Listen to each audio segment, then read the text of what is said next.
Olá, eu sou Ronaldo Fraga e estou aqui para apresentar 5 objetos que são muito importantes na minha vida.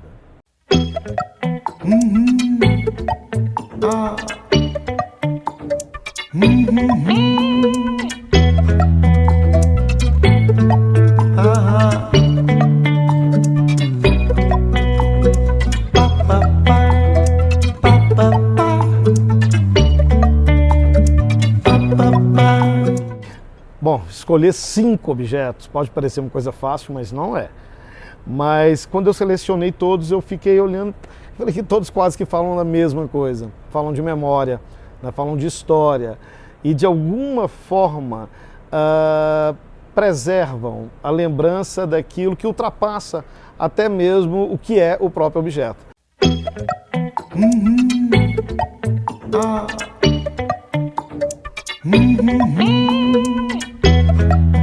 O primeiro é esse aqui, é um topodídeo, que se tornou o boneco de família. Somos 5 irmãos, desde o irmão mais velho ao mais novo, todos brincaram com o topodídeo. E hoje eu olho e falo, gente, como que ele conseguiu chegar nessa idade, com cabelo, com roupa e tudo? Porque invariavelmente os brinquedos, e faz parte mesmo das crianças cortar o cabelo, arrancar a cabeça, rasgar a roupa, mudar, tentar fazer de outro jeito. Mas ele atravessou incólume e intacto 5 diferentes gerações. Eu fui uma criança dos anos 70, uma época em que as crianças ainda brincavam nas ruas, se misturavam nas ruas, as classes sociais, não tinha esse rombo social gigante como tem hoje no Brasil, e as crianças não viviam enclausuradas dentro de casa como vivem hoje. E dentro de casa, como eram 5 irmãos, os pais morreram muito cedo, então tinham poucos recursos, a roupa passava de um para o outro e, obviamente, os brinquedos também. Eu vivi da infância até a fase adulta na Sagrada Família, na Rua Volta Grande. E quando eu saio da Volta Grande, aí já foi para poder estudar no exterior, eu ganhei uma bolsa e ali eu encerro a minha fase na Sagrada Família. Mas eu tenho muito carinho por aquela região, tenho uma casa na Floresta, que é uma casa de 1930, que eu tenho muito carinho por ela. Ela foi bordada e restaurada a voltar a ser o que era uma casa da época, da sua construção. E hoje eu fico muito triste, porque não são os bairros da minha infância, obviamente. Eles foram verticalizados, eles ganharam os problemas urbanos que assolam todo o país, mas volta e meia, quando eu passo por ele, eu persigo ali ainda um perfume daquela infância.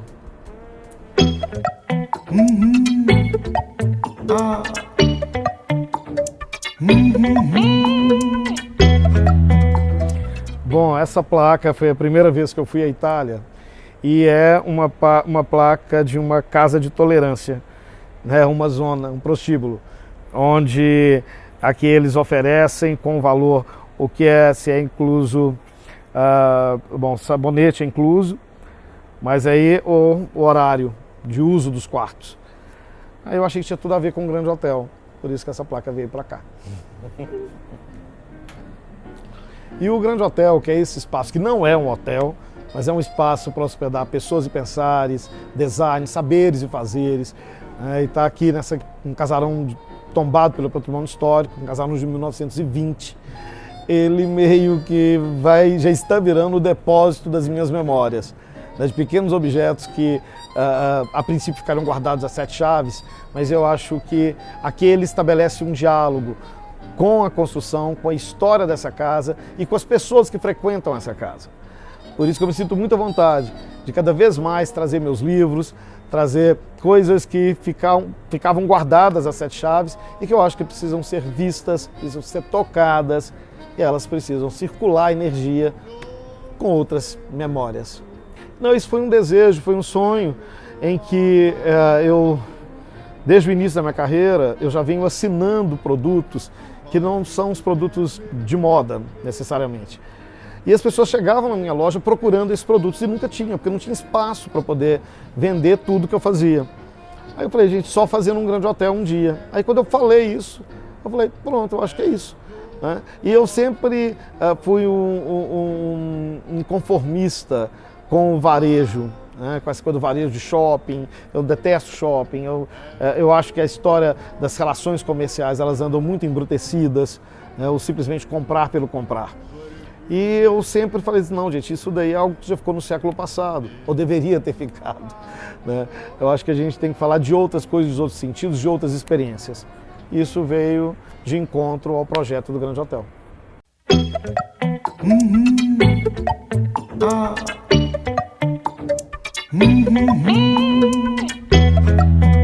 O terceiro objeto é um diploma que me perseguiu a infância inteira.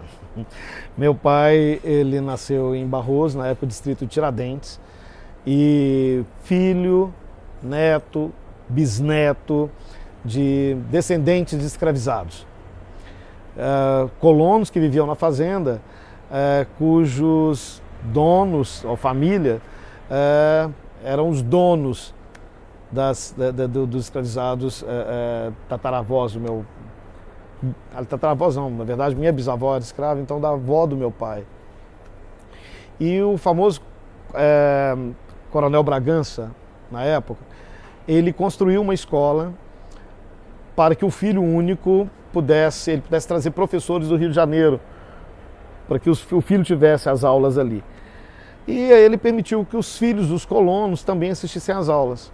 Meu pai cresceu indo para essas aulas e sempre sendo lembrado pela minha avó que ele estava ali de favor. Então ele tinha que ser o primeiro da sala. E ele foi, a vida inteira. Então quando a gente ia mais ou menos na escola, mais ou menos era em 10 tirar 6, né, que é uma coisa da média, aí lá vem a história do Comendador Bragança. Eu falava assim, por que ele não me dá uma surra? Doeria menos do que as histórias da infância dele.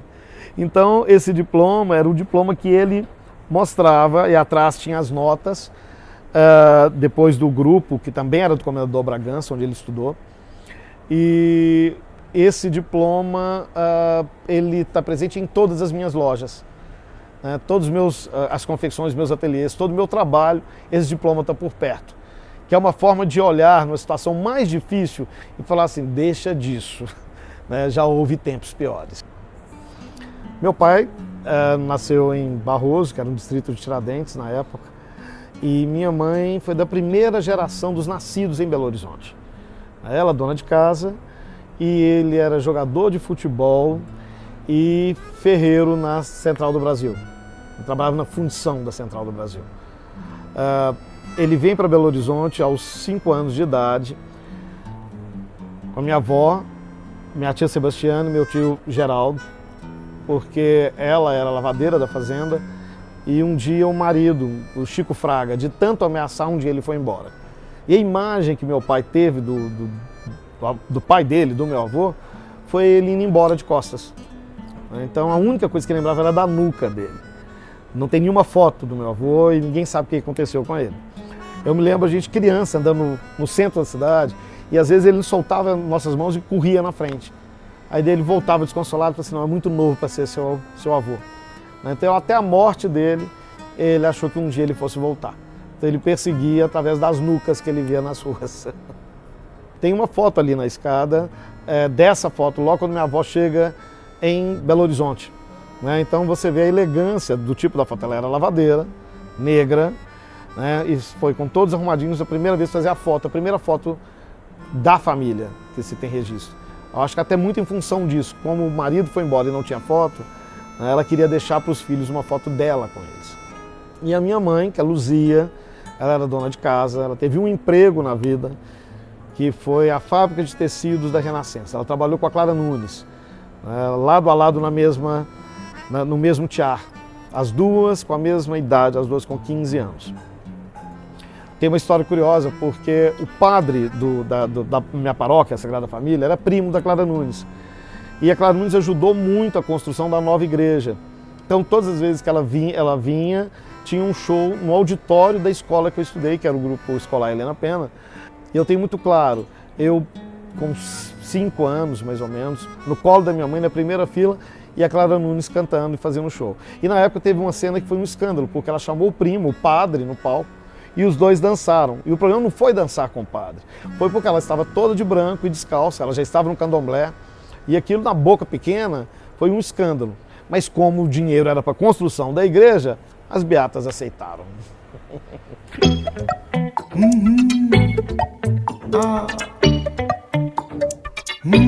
O quarto objeto provavelmente foi o objeto mais caro na época e mais tecnológico que entrou na minha casa. Meu pai comprou essa máquina de escrever para que os meus irmãos, ou todos os irmãos, aprendessem, porque era fundamental que alguém tivesse um curso de datilografia, independente da profissão que fosse seguir. Então meu irmão Rony, Robson e a Rosilene aprenderam aqui. Agora eu e o Rodrigo já tinha caído em desuso a datilografia, então não aprendemos. Mas eu herdei a máquina, né? Seria como se hoje ele comprasse o último Mac, sabe, mais foda, mais potente, mais caro. Foi essa máquina de escrever na época. Dos 5 irmãos, 2 estão falecidos, né? Estamos aí eu, a minha irmã Rosilene, meu irmão Rodrigo, né? O Rodrigo também é estilista. E foi uma relação onde nós nos formamos, né? Não teve um adulto ali. Quando minha mãe morreu, depois quando meu pai faleceu, o mais velho em casa tinha 17 anos, o mais novo tinha 9.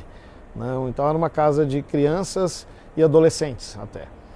E foi justamente nessa união que fez com que desse o que deu.